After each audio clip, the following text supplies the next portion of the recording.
দেখো, প্রথমত imperative sentence চিনতে হবে কিভাবে। ইম্পারেটিভ সেন্টেন্স চেনার উপায় আমরা বলতে পারি লেট দ্বারা বাক্য শুরু হবে, ডোন্ট দ্বারা বাক্য শুরু হবে, আর একটা হলো মেইন ভার্ব দ্বারা বাক্য শুরু হবে। তিনটা জিনিস, লেট, মেইন ভার্ব আর ডোন্ট। ক্লিয়ার? মেইন ভার্ব দ্বারা যে বাক্যগুলো শুরু হবে তার মধ্যে আমাদের কিছু উদাহরণ দরকার। দেখো, এই প্রথম পরিবর্তন হলো সেড এর পরিবর্তন। কিসের? সেড এর পরিবর্তন। যদি সেড দ্বারা বাক্য, টোটাল বাক্যটা যেটা বাক্যের মধ্যে থাকে তাকে আমরা বলি reported speech. Reported speech. Reported speech যদি আদেশ বোঝায়, কি বোঝায়? আদেশ। তাহলে আমরা ব্যবহার করব অর্ডার। উপদেশ, অ্যাডভাইস,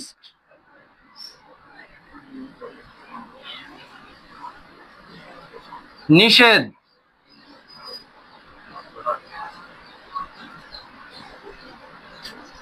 ফরওয়ার্ড। এই ফরওয়ার্ড ভি2 ফর্ম দুই প্রকার আছে, FORWARD অথবা BADE, দুটোই ভি2 ফর্ম, দুটোই রাইট অ্যান্সার। ক্লিয়ার?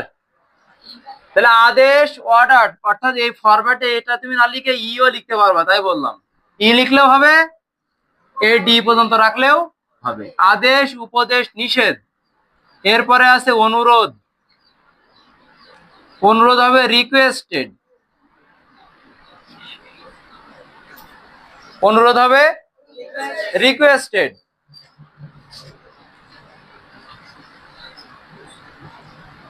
এই চারটাই মেন আমাদের দরকার। ক্লিয়ার? এই চারটাই মেন দরকার, আদেশ, উপদেশ, নিষেধ, অনুরোধ। দেখো, কিছু অ্যাসার্টিভ সেন্টেন্সে সেডের পরিবর্তে আমরা টোল্ড ব্যবহার করছিলাম, তাই তো? এবং এরপর কনজাংশন বা কমা উঠে গিয়ে ওখানে কি বসছিল? দ্যাট বসছিল না? বসছিল দ্যাট। আর মনে রাখতে হবে এর ক্ষেত্রে সর্বদা এই টু বসে। কি বসে? টু। আমরা উদাহরণ দেখো, উদাহরণ দেখলে বুঝতে পারবা। He said to me open the door. মানে কি বলতেছে? দরজাটি খুলো, মানে আদেশ করতেছে এই দরজাটা খোল। তাইলে এই সেটের আমার পরিবর্তন হবে, সেটের পরিবর্তে আদেশ করলে কি হবে? অর্ডার্ড। তাহলে হি অর্ডার্ড। এই টু সবসময় কি হয়? উঠে যায়। এবার মি, এই কমা এর পরিবর্তে বা কনজাংশন হিসেবে এখানে কি বসছিল? আগে দ্যাট। এর ক্ষেত্রে কি বসবে? টু। তাহলে হি অর্ডার্ড মি টু, তারপর যা আছে তাই, ওপেন দা ডোর। কি আরো সহজ না অনেক? এর আগে অ্যাসার্টিভ সেন্টেন্সের রুল ছিল ভি1 থাকলে কি বসে? ভি2। এই ওপেন ইম্পারেটিভ সেন্টেন্স গুলো এসব কোনো পরিবর্তন হবে না। বলেন, প্রশ্ন থাকলে বলেন। প্রস্তাব, ওটা লেট যখন আমরা করবো তখন প্রস্তাব আসবে, তখন আমরা লেটের বিষয়ে প্রস্তাবটা বলে দিব। ক্লিয়ার? প্রস্তাব হলো প্রপোজড। এরপরে দেখো, আদেশ করলাম। উপদেশ, নিষেধ নিয়ে যদি আমরা বলি, হি said to me don't West your time. খেয়াল করো, এই ডোন্ট ওয়েস্ট ইওর টাইম, তোমার সময় অপচয় করো না। তোমার সময় অপচয় করো না, এটা আদেশ, উপদেশ না নিষেধ? উপদেশ না? এটা হলো উপদেশ। তোমার সময় অপচয় করো না, এটা একটা উপদেশ। মনে থাকবে তো? তাহলে উপদেশ বোঝালে কি হবে? অ্যাডভাইস। হি অ্যাডভাইসড মি। ওয়ালাইকুম আসসালাম ওয়া রাহমাতুল্লাহ। এটা খুলে দাও। হি অ্যাডভাইসড মি। দেখেন, উপদেশ যেহেতু, তাহলে ডোন্ট এর যে নট, এই নটটা কিন্তু থাকবে। তাহলে আমরা কি দিব? He advised me not to, কি বসবে? Not to waste your. Your কোন person? Second person. Second person কার কাছে যায়? এই অবজেক্ট মির কাছে যাবে, তাহলে ইওর মির কাছে গিয়ে কি হবে? মাই মাই। ঠিক আছে, এই আই টাইম কি হয় নাকি? মাই টাইম মানে আমার সময়, ইওর টাইম মানে তোমার সময়। দেখো এখানে আমরা শিখছিলাম আই হলো সাবজেক্টিভ, এর অবজেক্টিভ কি? মি। আর মাইকে বলা হয় পসেসিভ, মাইকে বলা হয় পসেসিভ। কখনো একাকি বসতে পারে না। বলা হলো তার গাড়ি, তাহলে হিজ কার, তোমার বাড়ি, ইওর হোম। শুধু ইওর দ্বারা কি তোমার, তোমার কি শুধু পসেসিভ, এর জন্য বসতে পারে না, এর সাথে কি একটা নাউন বসাতে হয়। ক্লিয়ার? তাহলে এখানে কি দেব? He advise me not to waste my time. বুঝাতে পারছি? এরপর একটা নেগেটিভ দিয়ে করি। হি সেড টু মি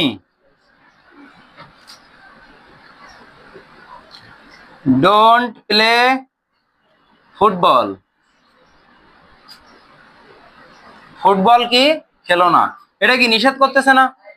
এটা আর উপদেশ বোঝাচ্ছে? উপদেশ বোঝাচ্ছে নাকি? না, নিষেধ।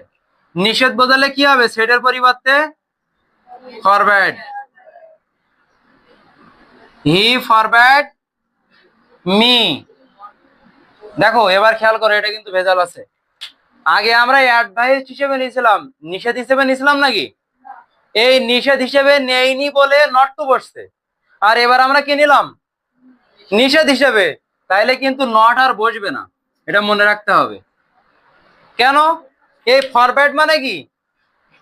নিষেধ করলো। আমি অর্থ বলে দিলে ক্লিয়ার হবে। দেখো, he forbade me to play football. দেখো অর্থটা কেমন আসতেছে। He said to me don't waste your time. সে আমাকে বললো যে সময় অপচয় করো না। এর অর্থ হিসেবে কি দিলাম? হি অ্যাডভাইসড মি। সে আমাকে কি দিল? উপদেশ দিল not to waste my time, যেন আমার সময় অপচয় না হয়। মানে আমার সময় অপচয় না করার জন্য কি দিল? উপদেশ দিল। আর এখানে কি লিখলাম? He said to me don't play football. সে আমাকে কি? সে আমাকে বললো ডোন্ট প্লে ফুটবল, ফুটবল খেলো না। এর উত্তর কি আসছে? হি ফরবেড মি। সে আমাকে নিষেধ করলো টু প্লে ফুটবল, ফুটবল খেলতে। ফুটবল খেলতে আমাকে নিষেধ করলো। এখানে যদি নট দেয় তাহলে উত্তর কেমন আসবে? সে আমাকে নিষেধ করলো ফুটবল না খেলতে। হলো? যখন আমি ফরম্যাট দিব তখন এখানে নট থাকবে না। এই এক কথায় কমপ্লিট। কি হলো? যে ফরম্যাট আমি যখন দেবো তখন সরাসরি কি নিষেধ করতেছে, তাহলে পরবর্তীতে আবার না কিন্তু দেওয়া যাবে না, তাহলে নাই নাই কেটে যাবে, হ্যাঁ হয়ে যাবে তখন। এই তিনটা লিখে নাও।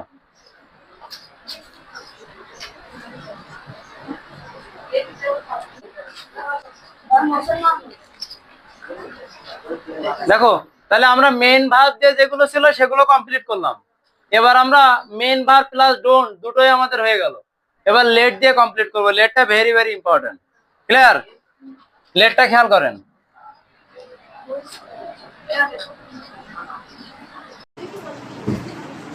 দেখো তাহলে ইম্পারেটিভ সেন্টেন্সের যে লেট, ডোন্ট এবং মেন ভার্ব দ্বারা শুরু, এর মধ্যে আমরা লেট দ্বারা যে সেন্টেন্স গুলো শুরু সেগুলো আমরা কাজ করতেছি। লেট দ্বারা যেগুলো শুরু, তাহলে আমরা প্রথমত লেট আস বা লেটস যদি কোনো সেন্টেন্স শুরু হয়, যে উদাহরণ লেটস গো টু প্লে, এই ধরনের যখন ইম্পারেটিভ সেন্টেন্স থাকবে ন্যারেশনের মধ্যে, তখন দেখো সেডের পরিবর্তে বলছি প্রপোজ টু, তারপর object plus that, subject plus should plus V one. তাহলে দেখো হি সেডের পরিবর্তে কি হবে? Propose to. এই অবজেক্ট মি এর পরিবর্তে কি হবে? দ্যাট। এর রুল অনুযায়ী দ্যাট এর পরে কি বসবে? সাবজেক্ট। দেখো লেটস, লেটস মানে কি? লেট আস, তাই তো নাকি? লেটস মানে লেট আস।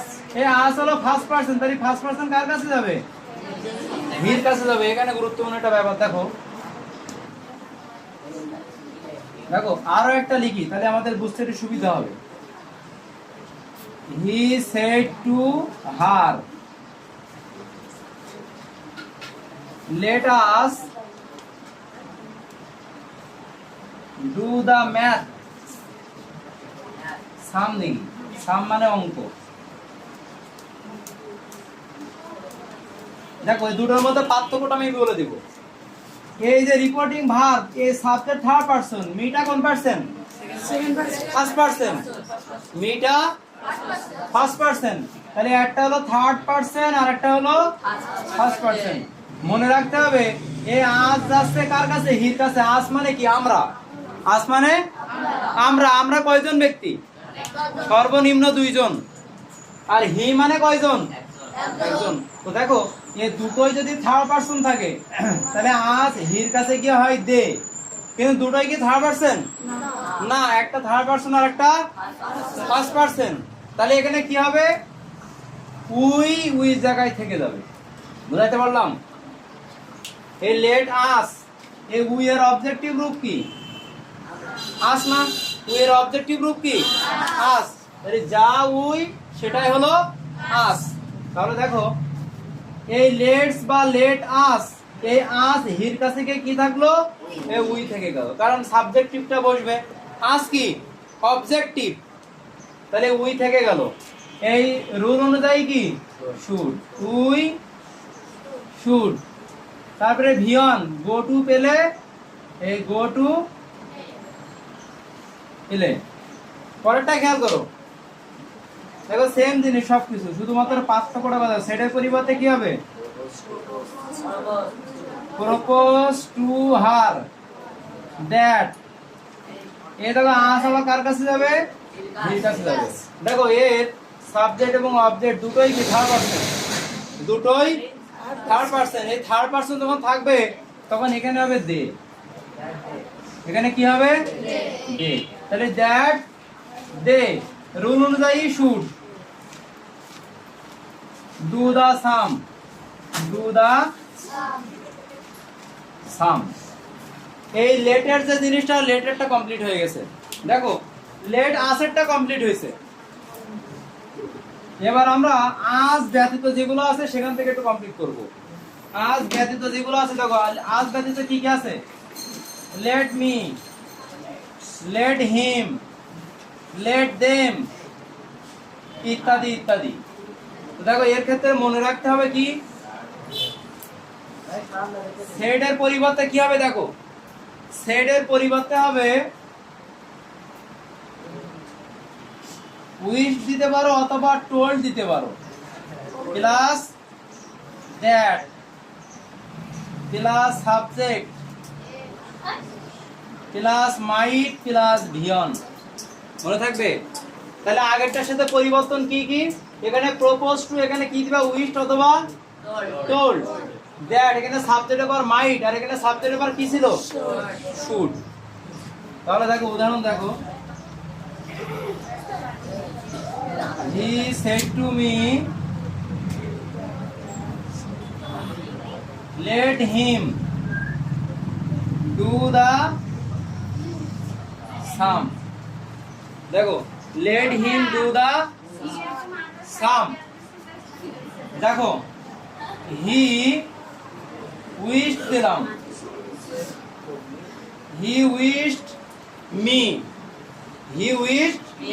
me that এরপর সাবজেক্ট কি হিম থার্ড পারসন এই কার কাছে যাবে থার্ড পারসন কোনো পরিবর্তন হয় না তাহলে কি বসবে হি হিমটা কি সাবজেক্টিভ না অবজেক্টিভ তাহলে হিম এর সাবজেক্টিভ কি হবে হি তাহলে দ্যাট হি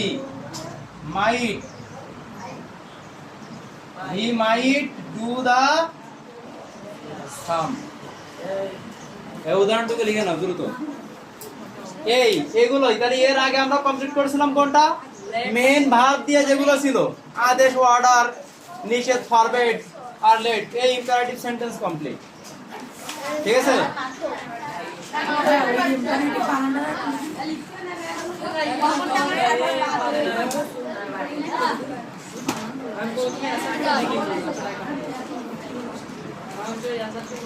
এটা হলো ইম্পারেটিভ